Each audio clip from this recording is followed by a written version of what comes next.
here. Let me see if that makes the audio happen.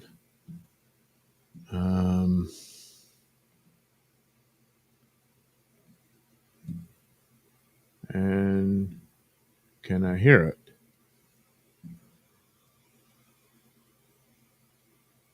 Geez, there's still no audio. There it is. Man. All right. Should be able to. This is bizarre. I mean, theoretically, I should be able to do this completely without OBS.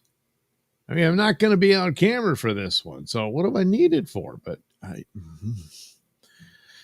I'll figure that out. Who am I kidding? I'll never figure it out. It's just get used to it. It'll be fine. Yeah. Okay. Oh God. Yeah. The Beyond. That's the comic book I'll be reading. I can't remember if this is issue 2. Does be nice if it would say it on the cover, but I guess they forgot.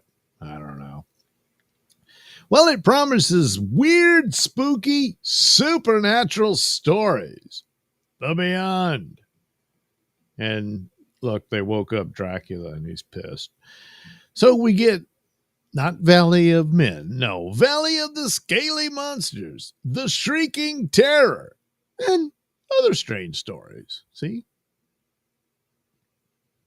Is that pouring out of the wall, or is that that's the smoke from the fire? Yeah. Well, anyway, looks like the place is clean, though. I say that Dracula didn't have to be too embarrassed that they showed up unannounced and all that. But anyway, our first story, The Mystery of Luna Blanca. White Moon. Buenos Tardes, Falta. The hell is that? I speak English, senor. Oh, thank God. High in the mountainous region of southern Spain lies the remote village of Luna Blanca. White Moon in translation. It's the guy talking. Oh, well, damn it. Now I can't do my narrator voice. My job as news photographer for an American picture magazine gets me around, and Luna Blanca was my latest destination. My assignment? To photograph the hitherto unphotographed interior of the legendary castle, an ancient edifice owned by an aged, publicity-shy dowager, the Countess Sinestra. I didn't know it then, but I was walking into the most dangerous and most horrible experience of my life. It all started on the road to Luna Blanca. She was the most beautiful woman I'd ever seen outside a dream. What a cover she'd make for my magazine. I'll try to tow you out, senorita, or is it senora? I would appreciate it, sir. If you drove me to the village, I will send someone for my car. The lady was aloof and untalkative, as she was lovely. I'm Rick Manning, news photographer. Is it very far to the village? It is not very far. Well, I'm up here to photograph the interior of the castle. If I can get past the old sour-pussed hag of a countess who owns the joint. I understand she lives there all alone without servants. Please stop at the blacksmith shop up ahead. Madre mia, ella esta, tengo mucho prisa. What's the matter with them? It was incredible, but for some incomprehensible reason, the beautiful woman struck terror into the hearts of these men. My car is stuck in the mud of the mountain road. Please arrange to have it towed in as soon as possible. Si, senor. Si. I can walk from here. I live just outside the village. Let me drive you home. Are you the local landlord or something? Those guys acted like they expected the mortgage foreclosed. uh, Whatever the score was, my pretty passenger wasn't jogging it up for me. A few minutes later, I was blasted. You got drunk? Oh, with another broadside. I live here, senor. Here? But this is the castle. I thought only the old countess lived here. The hell? All right, whatever. That's quite right, senor. I am the Countess Sinistra. You? But you're young. The Countess is supposed to be 90 years old. I recovered from my surprise long enough to remember what I was there for. Will you give me permission to photograph your castle? Yeah. I'm sorry, Mr. Manning. Several years ago, a young girl was admitted to the castle and never seen again. The authorities investigated and made such a fuss that I vowed never to let anyone inside again. And then she was gone. There was nothing I could do except return to the village inn. But, please, senor, go away. You are an acquaintance of the Countess, and tonight the moon is full, and I'm not an acquaintance of the Countess. I found her stranded on the road, and I drove her home. I'm Rick Manning, and I'm harmless. Let me in. I'm sorry, senor. You do not know. The Countess, she isn't really alive. She died over 60 years ago and turned into a vampire. She seeks human blood when the moon is full. What? I don't believe it. You scoff, senor? You do not know. There have been investigations, but modern law requires substantial proof, and vampires are not things of substance. We can do nothing but barricade ourselves in on the night of the full moon. Aren't you getting confused with werewolves? Well, whatever. I'd been informed that the natives were superstitious, but I hadn't expected this. I thought vampires and such had gone out of fashion centuries ago. Although solemnly warned to lock the shutters, I stood by the window, unable to sleep. I couldn't get the girl who was supposed to be the Countess Sinistra out of my mind. Could she really be a vampire? But whatever, whoever she is, she's young, beautiful, and smoking hot. I want to hit that, you know. Suddenly, whoa! A bat! Shoo! What the? Jeez. It's transformed into a vampire. The face, like the Countess. Ah, at last. It's been so long since I drained the blood of a human being. Whoa! My brain tried to argue that this thing I saw could not be, but I felt my body grow numb with a nameless terror. You can't escape human blood. I've grown so weak from the blood of beasts, but now... Then, as I felt her cold breath upon me, which smelled like roadkill, you know, the horrible apparition suddenly reeled back as if struck by some insane blow. The mirror! Get away from that mirror! No, I can't stand it. Then, as suddenly as she had come, she was gone. It couldn't have happened. I must have dozed off and had this nightmare. All that crazy talk must have worked in my mind. Of course, that's it. It was all just a horrible dream. There was no more sleep for me that night, but because of the nightmare. Oh, not because of the nightmare, but because of the tantalizing beauty of the mysterious girl who called herself the Countess Sinestra. I didn't know it then, or if I did, I refused to admit myself, but I had fallen desperately, helplessly in love. Ah, man, that's tough. At dawn, I borrowed a ladder and drove to the castle wall. Loading a camera was almost an afterthought. It was the girl I wanted to see and find out about. Once inside the grounds, I located an unlocked door and found myself in a musty corridor carpeted with decades of accumulated and undisturbed dust. No living thing has walked through here for ages. I wonder where the girl stays. Ooh. For an hour, I wandered through the halls and rooms of the ancient castle without finding one single sign of life. Not a footprint other than my own. Only dust, decay, and silence. Suddenly, the silence was rent with the sounds that chilled my spine.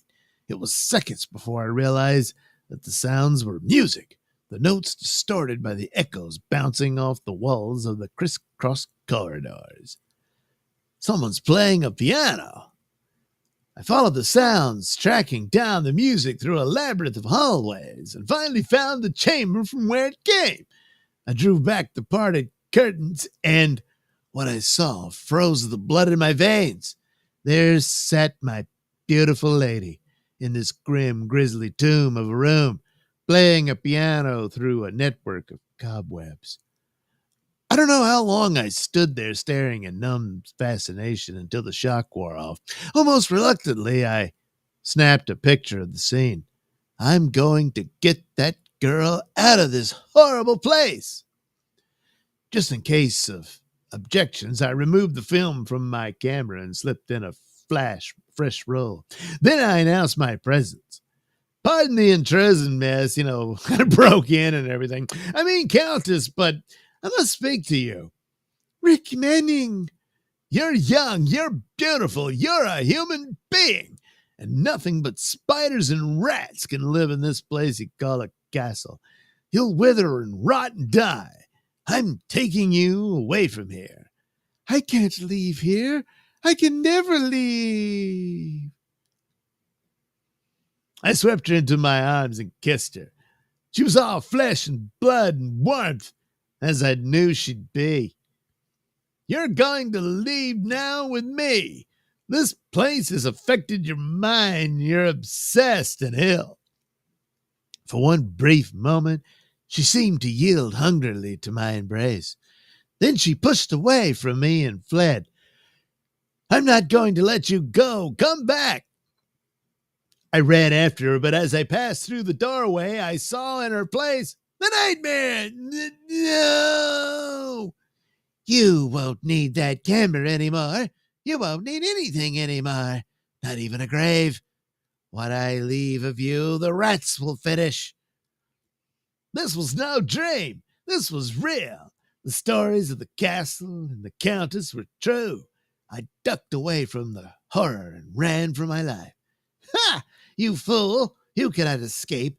There are no mirrors in here. The gruesome thing played cat and mouse with me. No matter how fast I'd run, she'd suddenly materialize before me. You can't escape. All the exits are locked. You're doomed, Rick Manning. Doomed! If I were doomed, then I was determined to die like a man should, and not in the clutches of a blood-sucking vampire. I hurled myself bodily through a window. Stop! Well, I hit the ground below hard. Oblivion would have been a blessed thing, but despite the pain, I fought savagely to remain conscious. Gotta get up. Gotta get over the wall. I made it, and the village medic patched me up pretty good. I would have felt almost normal the next day if it weren't for the ache in my heart. 90-year-old corpse and a vampire to boot, and she's still the most beautiful girl I ever saw in my life. Say, what's this? Great guns, this changes everything. I'm got to destroy her. I've got to kill the vampire. I rushed downstairs and, tell me quick, how do you kill a vampire? There is supposed There is supposed? There is supposed to be only one way, senor. A blade through the heart of the corpse, if you live to find the corpse. Quit staring at my face. I cut myself shaving. It happens to everybody. Within 30 minutes, I was back inside the castle, armed with a mirror from the inn and a lance I found in the castle. Stupid bitch kept that laying around. I searched through every room and tower. Now, where would a corpse be? I don't know. If I was a corpse, where would I hide?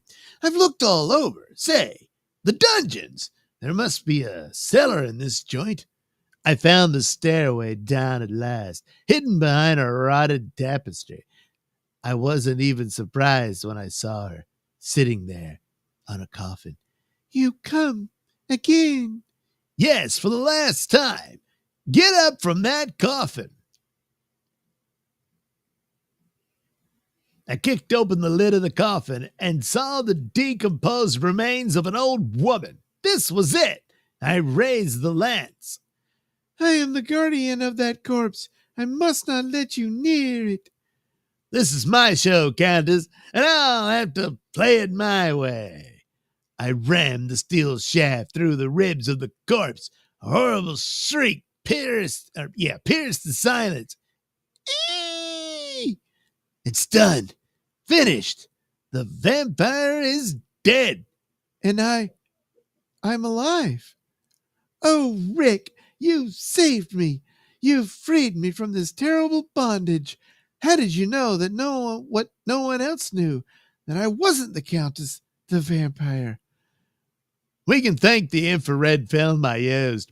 It saw what I couldn't see, that there was another person in that music room standing beside you. The other person was the vampire. Who are you anyway? I'm that young girl who disappeared years ago in this castle and was never seen again. The real Countess died young and turned into a vampire in order to keep alive and not lose title to the castle. She kidnapped young girls who resembled her and forced them to impersonate her around the countryside. Geez, this is a real mixed up Scooby-Doo ending, you know. And now the spell she had over you. Oh, and now the spell she had over you is broken. I claim you for my own, darling. That's right. Now you're my property. And that's the story. That's the report I'm sending to my editors. Except about the business. I enslaved this woman to be my concubine. Anyway, who will probably fire me as an unmitigated liar? But Maria and I should worry. That's her name, Maria. For we can always live right here in Luna Blanca. It seems I'm quite a hero hereabouts. The end. Wow. Wow, that was something, huh?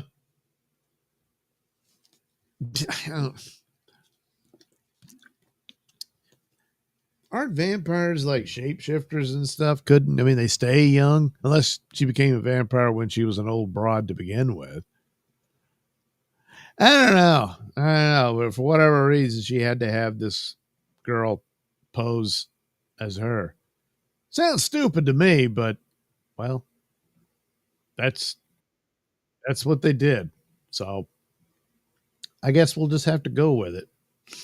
Meanwhile, the ghost who stole the body. I guess that's the ghost, you know. I need to steal a body. There were no mourners at his burial. Those who came to rejoice. He didn't expect any tears to be shed at his death, and he didn't give a hang. What? How was he to know that there is no place in the spirit world for the unmourned dead? So here he is. Here he must remain forever, sentenced to be imprisoned on earth for all eternity, to be unseen, unheard, unfelt, unknown by any living thing. but himself, seeing, hearing, feeling, knowing. Alexander Black. What perdition could be more hellish than this abject loneliness and frustration? To be among the living, to hunger for life and the pleasures of life, knowing there can be no fulfillment. If only there were living bodies without spirits, as there are living spirits without bodies.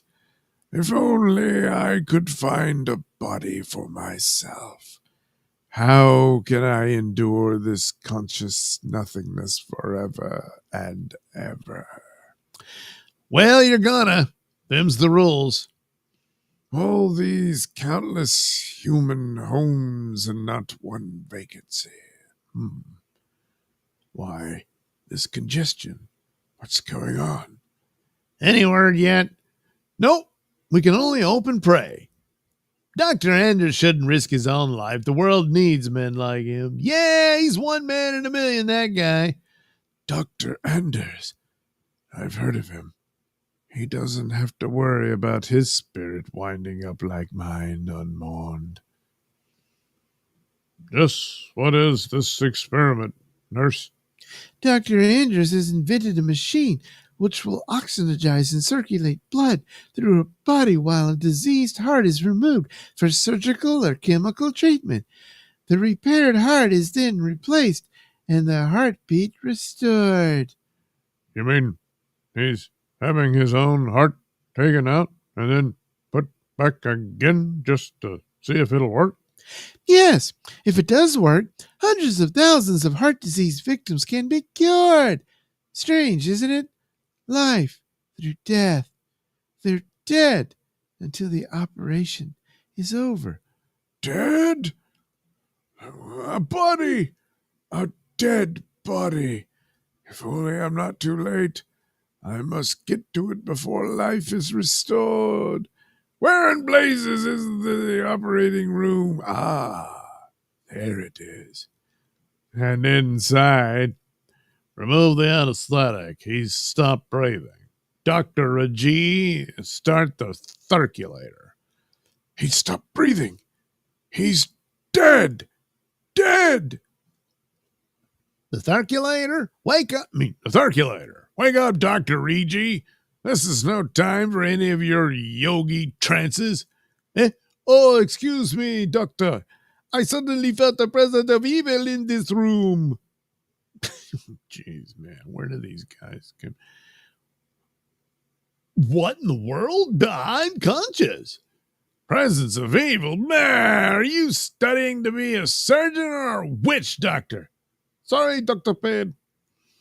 I'm floating out of my body. I'm a ghost. I never figured on anything like this happening. I've got to hold on to my body. I've got to hold on. What? What are you? A fellow ghost, Dr. Anders. Welcome to the spirit world. Come, see how wonderful it feels to walk without weight. Let go of me. I must not leave my body. I'm going back to life. Come on, just for a moment. Get ready to turn off the circulator and start anesthetic. Do you hear that? Let me go, you crazy fool. I've got to get back. Find yourself another body, Dr. Anders. I'm taking yours. That's my body. Get out. You can do nothing now, Anders. Your heart is beating, your lungs breathing my heart and lungs now, Dr. Anders. You don't think I'm going to let you get away with this? I'll tell everyone what happened. No one can hear you, Dr. Anders. No one except me, because I'm still a ghost, even though I have a body now. What have you to complain about? You only have to wait until this body dies, and then you'll find peace. My spirit will be in exile forever. Why begrudge me a mere 30 or 40 years of living again? The ghost of Alexander Black had ample time to acquaint itself with the brain cells of its newly acquired body while that body recuperated from the operation. By the time the body was able to leave the bed, Black had gained full possession of Dr. Anders' memory. He had his life, his work, his career, his friends, his fiancée. Everything except his character, which is part of a man's spirit, not of his body. And that was the one thing that he did not want. Sure feels great to be on my feet again. I can thank you, Dr. Payne and Dr. Rigi, for that. Thank yourself, John. We only followed your instructions. International hero or not, I'll break our engagement if you ever do anything like that again. You only died once. I died 1,000 times. Don't worry, Joan, honey. I'll never put my life in jeopardy again. I'm going to enjoy life too much to risk losing it. That's right. I'm going to shag this bitch. Horrid. What's eating you, Rigi? Ever since you assisted at that operation, you've been acting queer as blazes. You homesick for India or what? I don't know, Dr. Payne. I am disturbed. I have a feeling that something is wrong. Something terribly wrong. But I don't know what. So anyway, look, the latest newspaper. Dr. Anders changed his mind about donating invention to the medical world. He's having second thought, blah, blah, blah. What brings you to my office this early in the day? Is something wrong, Joan? Have you seen the newspaper? You've been slandered, vilified. But, darling, the reports are quite correct. I have no intention of working so other doctors can profit. I'm going to get mine first. But, John, you said... To blazes with what I said. I'm the only doctor in the world who can cure people with incurable heart disease. I can make millions. I'd be crazy to throw away an opportunity like this. You only live once, twice if you're lucky. You're a fool not to make the most of it. Joan, you're going to wear ermine and diamonds, emeralds, rubies, pearls. John, you've worked too hard. The operation, the strain. You've stolen my body. You're alive. Why can't you use my body and my life decently? You wanted flesh and blood, and now you have it. Why lust for monetary wealth? Because I am alive, and because I want to live. I'm not a sacrificing idiot like you. I've only got your body's lifetime to enjoy, and I'm going to enjoy it. Don't look so frightened, Joan. I was only talking to a ghost. You're out of your mind. The operation. I knew you'd changed after that operation. It did something to your mind. With John Anders' derisive laughter still echoing in her ears, Joan Matthews went to Dr. Rigi for help and advice. And then he said he was talking to a ghost. Perhaps he was in my country, Miss Matthews. Even men of science do not scoff at such things. Oh, okay, well, I guess he really was talking to a ghost. I'll go back and apologize. I will go into a trance, Miss Matthews. Should I speak, remember what is said. I won't hear it. After several minutes of silence, I am John Anders. An evil spirit stole my body while life was interrupted by operation. You must kill my body so I may find peace. Kill my body. Kill it. Do not leave my body and me at the mercy of this detestable spirit. Good heavens, it's John's voice.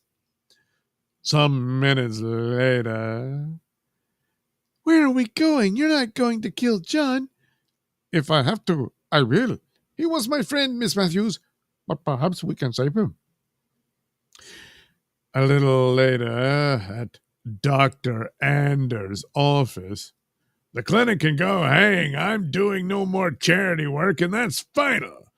From now on, I operate only on millionaires, not bums. I know you don't believe in spirits, Miss Matthews, but can you believe that that man is John Anders?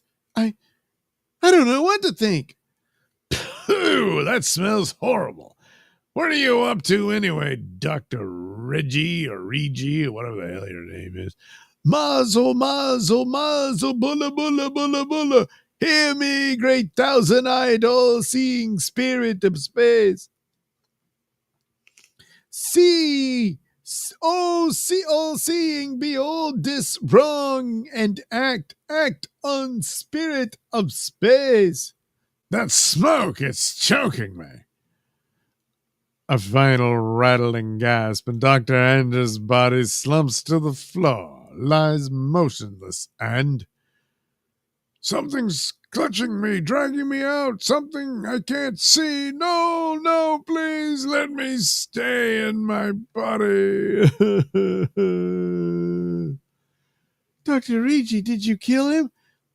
The smoke is poisonous. But the smoke has no ill effect on us, Miss Matthews. Little does Joan Matthews know. Little does Joan Matthews know the desperate struggle taking place before her eyes that cannot see it. No, let me go back. Don't take me away from my body, my life. My body and my life, you mean, you demon? You don't have the advantage of surprise this time. I have the advantage. I'm stronger than you because you're evil. And evil is weak. So now I regain possession of my body at last. No! No! A few minutes later, after Dr. Regi had explained all the strange happenings to the recovered Dr. Anders, it's me, really me, thanks to you, Dr. Regi. You're back. You're yourself again. Oh, my darling. I must tell everyone what happened to me so they'll understand. They won't understand. No, we'll blame it on post-operative shock. That they'll believe. And so the evil ghost of Alexander Black was doomed to wander over the earth, ever seeking but never finding release from his eternal wandering. Doomed, unseen, unheard, unfelt by any living thing, doomed to eternity. The end. Well, I guess he learned his lesson, huh? Not that it'll do him any good. But I mean, Dr. Anders is going to utilize that machine for other people. So there's going to be plenty of other bodies for the guy to steal. So, yeah. So here we go. Our main feature, Valley of the Scaly Monsters. It was neither man nor beast, but a spawn of evil, the likes of which had never before been seen on the face of the earth.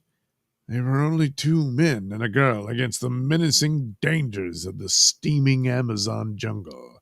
But the threat they faced was not of fang or claw, but a nameless horror whose evil source sprang from the slimy depths of a hidden valley. You drink now. No, I won't. I won't. Oh, I didn't wear a bra. On a sweltering, humid evening deep in the interior of the Amazon jungle, a small scientific party headed by Professor Byron Chalmers was interrupted by the sudden appearance of a native tribesman. It strike again, master. We were two alone in jungle when man beast come. I see it with own eyes. What is this all about, Dad? There's nothing to be alarmed about, Diane. The natives in the region claim the existence of a monster type that is supposedly part human and part lizard. It's nothing but superstitious nonsense. It's true. Not many hours past Malibu, Malibu,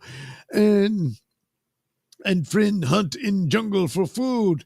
When come to great water, I first friend behind. What?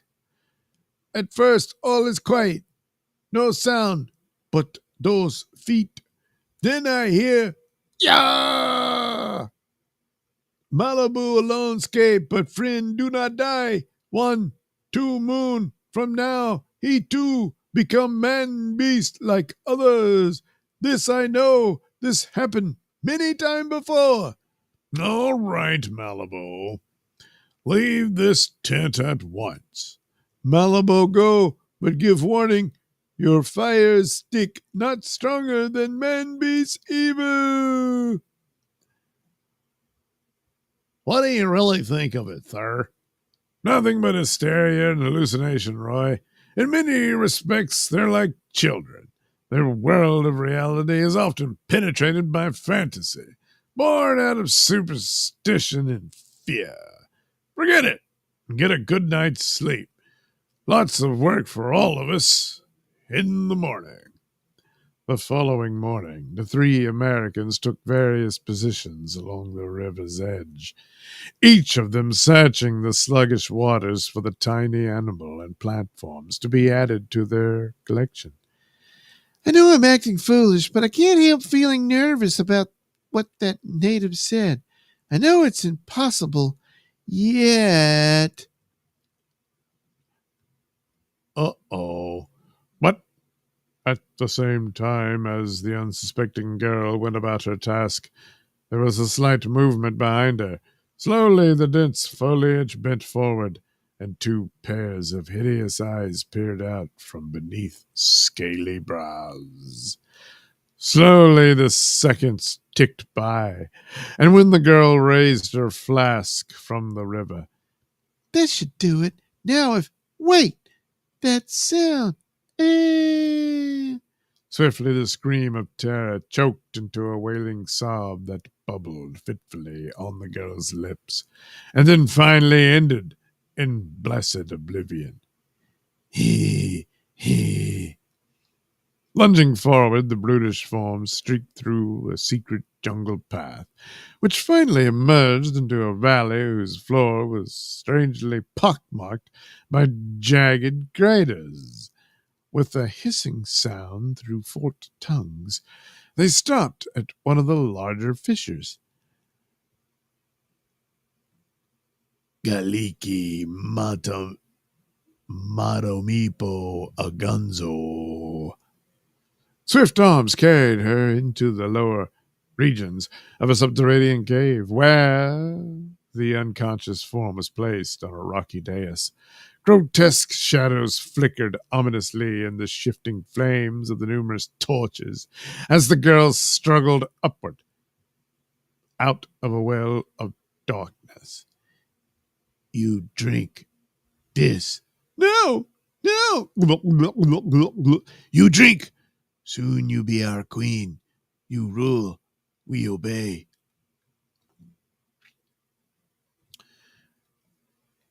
Hours later, when a flaming sun sank behind the black-rimmed hills, the girl unaccountably found herself standing at the exit of a narrow mountain gorge. It's already night. Where have I been all these hours? I've got to get back to camp at once. Walking as though in a dream, the girl picked out familiar landmarks along the trail, and after a weary trek staggered into camp. Diane, where have you been? We had a search party out all afternoon. We've been frantic with worry. What happened, darling? It's all right, Roy. I wandered off the trail. Couldn't find my way back for hours. I'll be all right. Just need some rest. Terribly tired. Need some sleep. There's something wrong, sir. I've never seen Diane with that kind of look before. It was as though she were looking through me, as if I didn't exist. Well, you are a severely boring chap, but let's not jump to conclusions. It might very well be fatigue. Give her a chance to sleep it off. As the long jungle night dragged on, a strange apathy settled across the girl's mind. Something has happened to me and I can't remember what. I feel so exhausted, and yet I'm afraid to sleep, afraid that something awful will happen, but I can't fight it. I'm so tired, so very tired. Slowly, as the weary mind gave way to bodily exhaustion, and as sleep drew the heavy lids across the staring eyes, the still air of the tent suddenly pulsated with a strange and glowing light. Fitfully, the phosphorescent glow took shape and form, as the unholy transmigration took place above the sleeping girl. As the body of the girl continued to lie upon its cot in a death-like coma, its strange and glowing counterpart took a lonely jungle trail and soon appeared at the familiar mountain pass, and then wended its way into the foreboding valley. See, spirit form comes back. Prepare drink and animal skin. Galike, Galike, Agunzo, Galike. Upon re-entering the subterranean cave, the spectral image mysteriously took on form and substance. Now clothed in a scaly garment, a sinister look swept over the girl's features as she raised the steaming brew to her lips. Soon I shall be with you always to become your queen and to rule over you in all the jungle. So there you go. That's her lizard suit.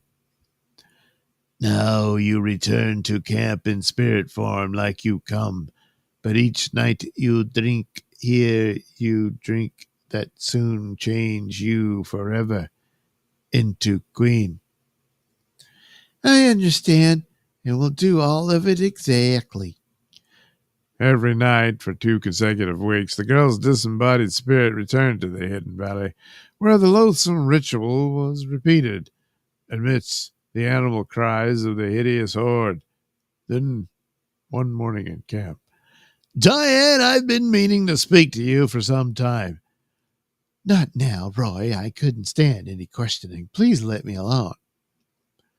ever since she wandered off that day, she hasn't been the same girl.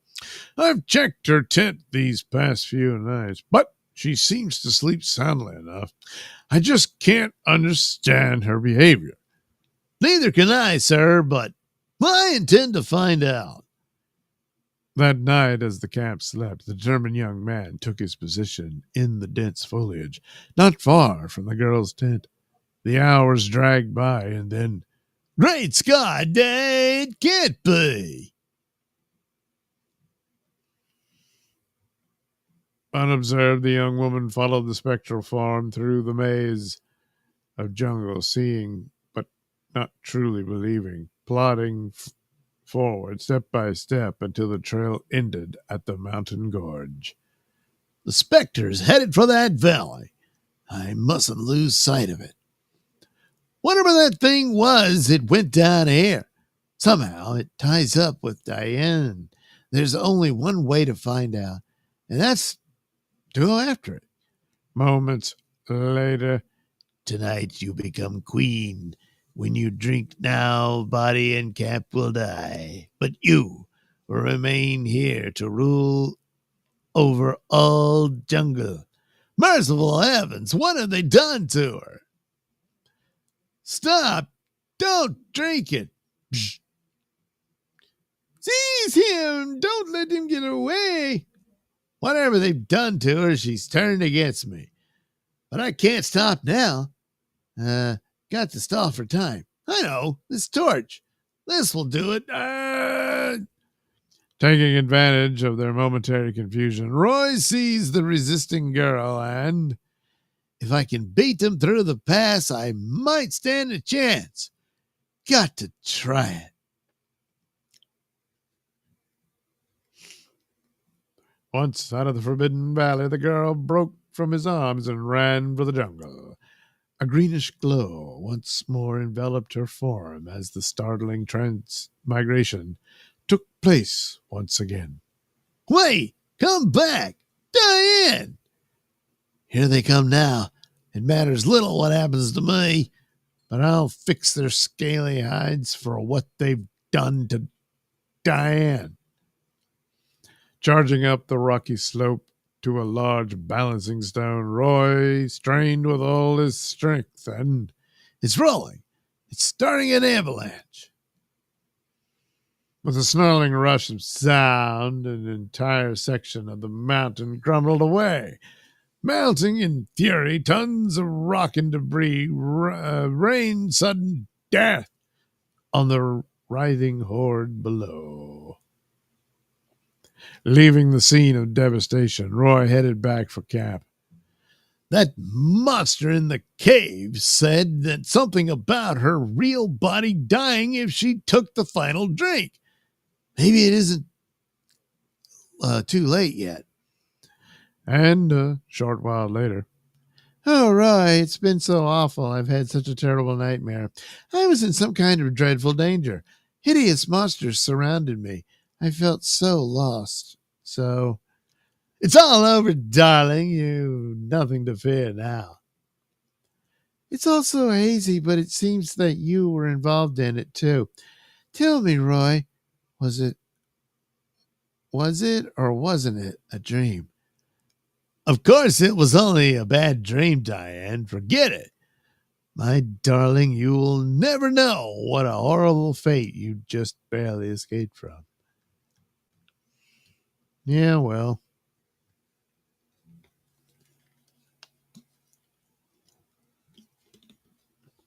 I guess they lived happily ever after. Who the hell knows? Oh boy, the shrieking terror. Well, it looks like it'll be a werewolf thing. How many times have I told you to be quiet at night? Barking your fool head off over nothing. I'll beat obedience into your stupid eye. More cunning than any animal, more homicidal than any maniac is the human beast who stalks through the shadows lusting for prey. Nor can the fiendish creature still its horrible hunger until its appetite has been slacked with the death of yet another innocent victim. Good heavens, what is it? No, stay back. Help, help. The next morning, some wild animal killed him. Look at this footprint, like a wolf. Well, what's a wolf doing around here? He might have escaped from the zoo or from the circus that came to town yesterday.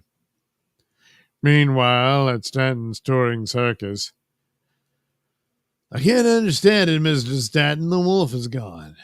This is terrible, Rance. We've got to inform the police immediately. An hour later, there's no doubt about it, Mr. Stanton. Somebody deliberately left that wolf out. Lieutenant, quick, I found something. That's Chuck, our geek. There's a geek in every sideshow, Lieutenant. A geek's a hopeless alcoholic who will do anything for his 3 bottles of gin a day. Eats insects or razor blades. Wake the geek up. I want to talk to him. Maybe you were drunk enough last night to let the wolf out of his cage, eh, Chuck? Wolf? Cage? No. I don't go near the animals. Well, Chuck hates animals, Lieutenant. Okay. Give us a description of the escaped wolf.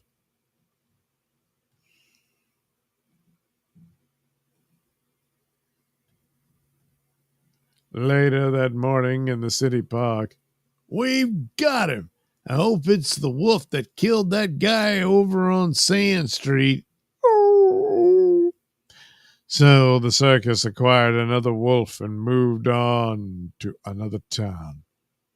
Then one day, please, lady, move along if these big cats ever catch sight of your Tabby. Tabby? This is a pedigreed Persian. Lucretia, come back here. No, you've done it. The big cats will go crazy. Lucretia, you devil, I'll whip you to death. You naughty Lucretia, I'll beat you until you learn to obey. Don't hit that cat. It's not her fault. It's your bad training. You mustn't mistreat animals. They never learn from abuse. You could stand some pointers on animal psychology, ma'am. I'd appreciate your help, Mr. Rogers. Lucretia has been dreadfully willful lately. Suddenly, Hey, that ugly face, he's so repulsive. Chuck, when you're on a binge, why don't you hide out somewhere? Else. You should have seen me once. I was a banker. Then I made a little mistake. I borrowed funds that didn't belong to me. They caught me. I went to jail. Things went bad to worse. I began to drink to forget my troubles. Oh, no. Now I'm an animal, no better than a cat or a wolf or other wild animals. Yes, I am repulsive, ugly, but it's people like you who made me that way. Come on, Chuck. But an hour later, after Rance Rogers had pointed out the folly of punishment, Lucretia, come back or I'll whip you, Lucretia. It's hopeless. These people never learn. She'll go on beating the animal, and the animal will continue to misbehave.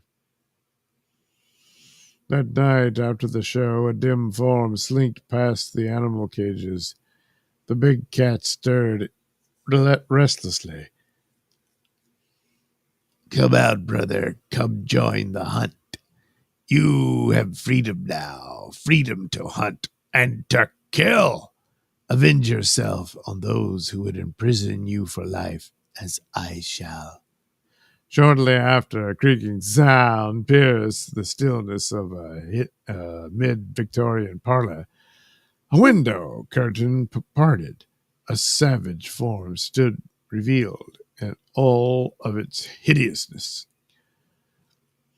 Lucretia, what is it? Why are you screeching? Oh,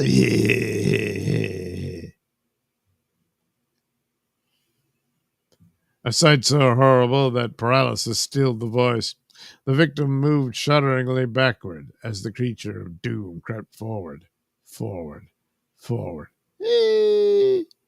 But when the local chords did respond, it was too late.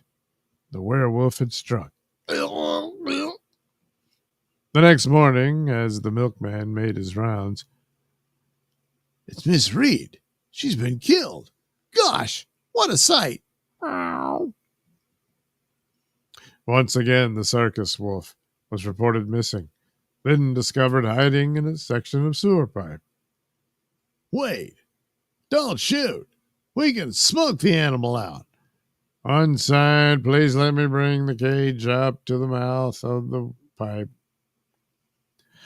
You're not doing the wolf any favors, Mr. Rogers. We'll have to shoot it anyway. It killed a woman by the name of Reed last night. That's nonsense. These animals are thoroughly tamed. Later, gentlemen, you both know animals wouldn't say a wolf with those teeth marks. I'm inclined to think this is the work of a human beast. A werewolf. That's ridiculous, Rance. Werewolves don't exist. Shortly after, at the circus grounds, Chuck! Wake up, Chuck! Where did you get this bedroom slipper? Huh? What bedroom slipper? A werewolf and a cross-dresser. You drunken fool! The police are looking for a werewolf who murdered that old woman who called you repulsive. This is her slipper. If the police find it on you, you're cooked. But Rance, I don't know how the slipper got there. What do you ever remember when you're drunk? I'm going to destroy this evidence, Chuck. Tell the police you never left the grounds, that you slept here all night. It's kind of like a nightmare. Could I have killed that old woman in my drunkenness? Could I be a werewolf and not know it? Later that day in Stanton's office. Those cops asked me so many questions. Stanton, please, give me a bottle. I'll go crazy thinking I might be the werewolf. Hey, take it easy, Chuck. Get going, you four-legged keg of molasses. The swine. Look at the way he beats that horse. Stop beating that horse, Jones. Jones doesn't care if that horse drops. That night in Jones's tent. Who's there? Who just came in? It's a whoop.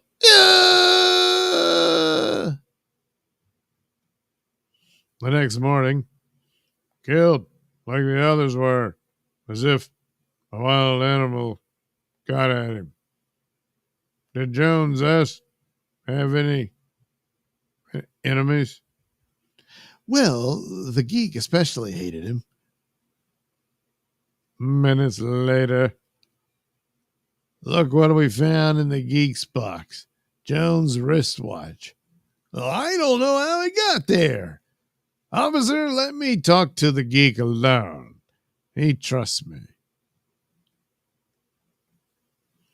Now listen, Chuck. They'll never believe you spent the night sleeping off a quart of Huggins rye. Now hit me on the jaw and run for your life. But I didn't kill Jones. Who's blaming me once Wait. I didn't kill Jones, but who planted that wristwatch? 5 minutes later, I was talking to him when he suddenly struck me and ran. No question about it now. The geek's the timber wolf. We've got to find him. So the alarm went out. The police of 4 states were alerted. Meanwhile, the circus came to another town.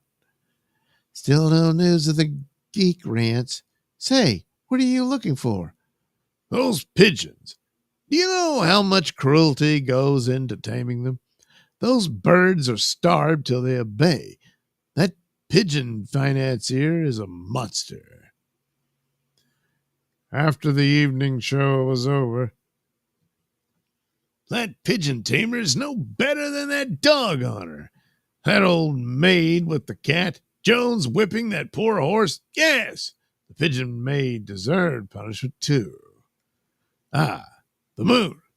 I feel its strength pouring into my body. I want freedom to move as the beast of the jungle. Freedom to kill. Yes, through the process of taming animals, Rance Rogers had absorbed the very ferocity of the beast he subdued. He became the beast, resenting domestication and taming. In his heart, only one thought.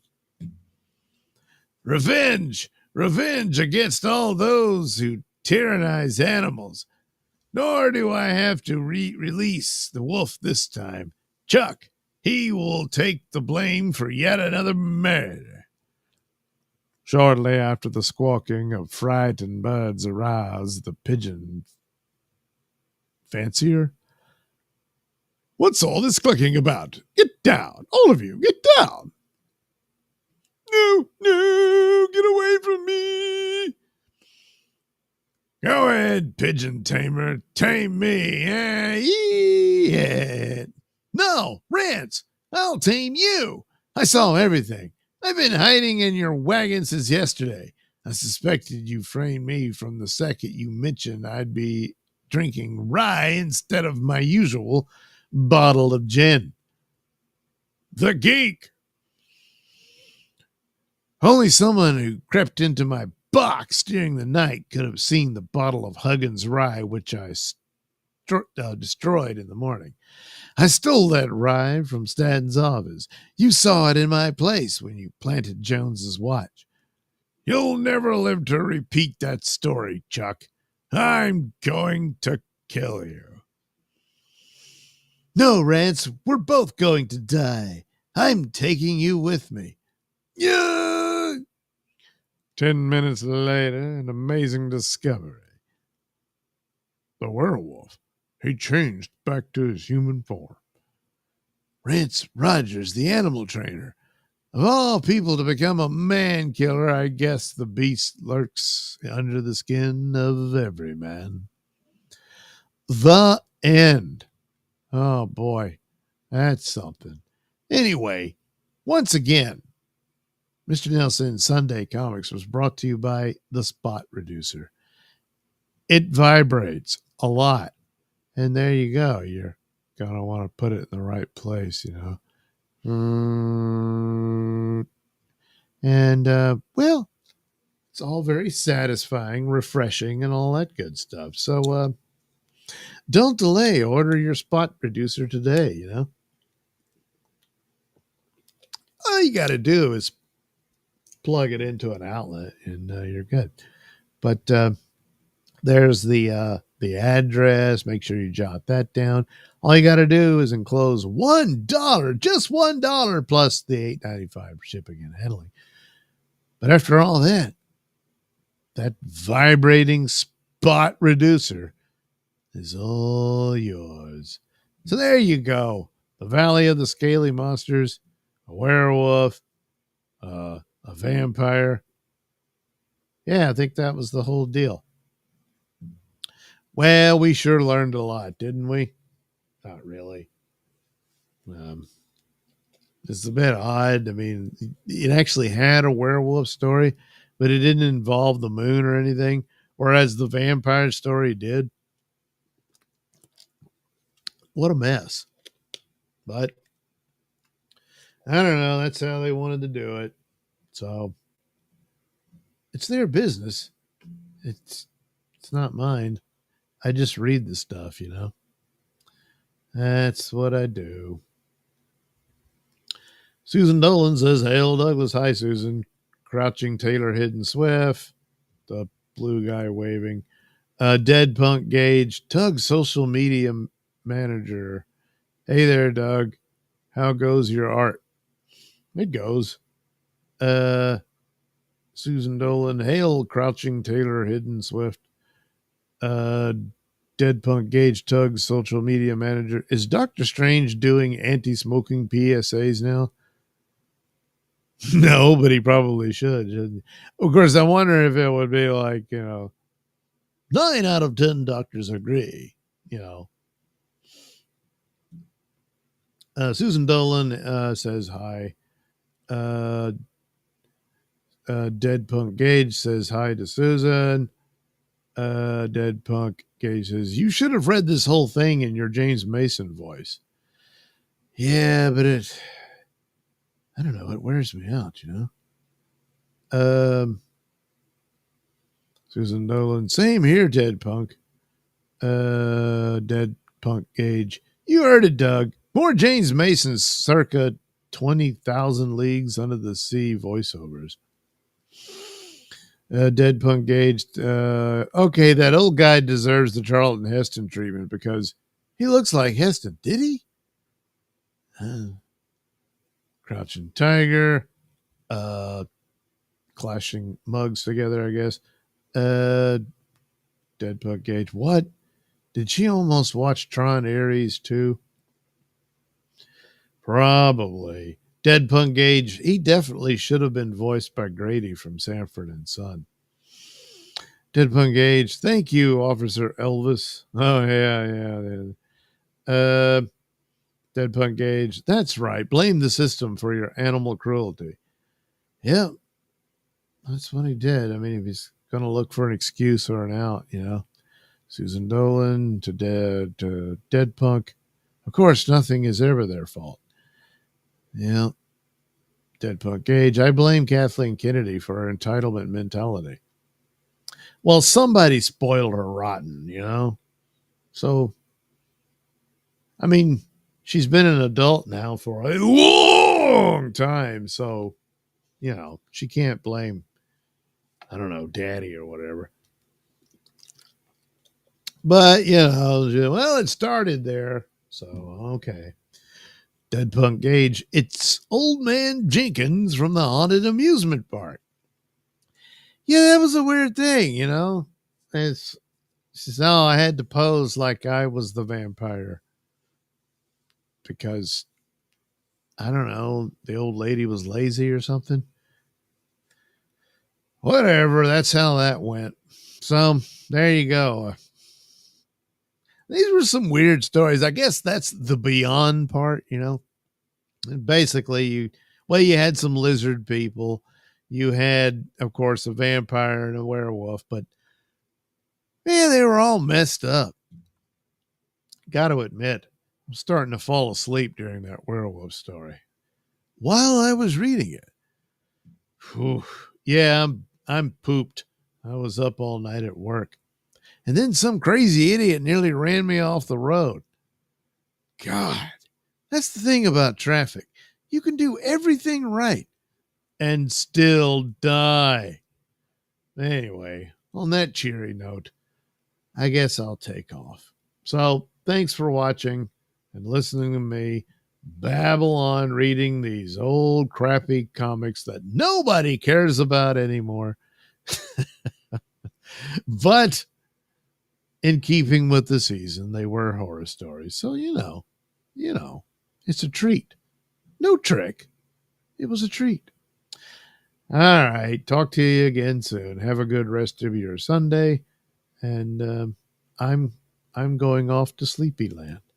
I am.